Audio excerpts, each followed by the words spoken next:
بسم اللہ الرحمن الرحیم۔ حضرت سیدنا سہل بن سعد رضی اللہ تعالیٰ عنہ سے روایت ہے، فرماتے ہیں کہ ایک شخص نبی کریم صلی اللہ علیہ وآلہ وسلم کی خدمت اقدس میں حاضر ہوا۔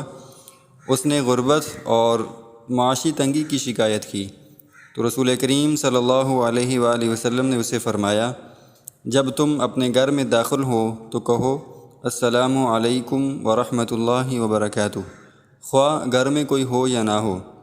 پھر مجھ پر سلام پڑھو، یعنی السلام علیکہ ایہا النبی ورحمۃ اللہ وبرکاتہ کہو، اور ایک مرتبہ سورہ اخلاص پڑھو۔ اس شخص نے ایسا ہی کیا۔ یہ تینوں کام اس نے پابندی کے ساتھ کرنا شروع کر دیے۔ اس نے اپنا معمول بنا لیا، جب بھی اپنے گھر میں داخل ہوتا تو دایاں قدم اندر رکھتے ہی رسول کریم صلی اللہ علیہ وآلہ وسلم کے ارشاد مقدس پر عمل کرتا، تو اللہ تبارک و تعالیٰ نے اس عمل کی برکت سے اس پر دولت کے دروازے کھول دیے، یہاں تک کہ وہ اپنے ہمسایوں اور اپنے قرابت داروں کو بھی دینے لگا۔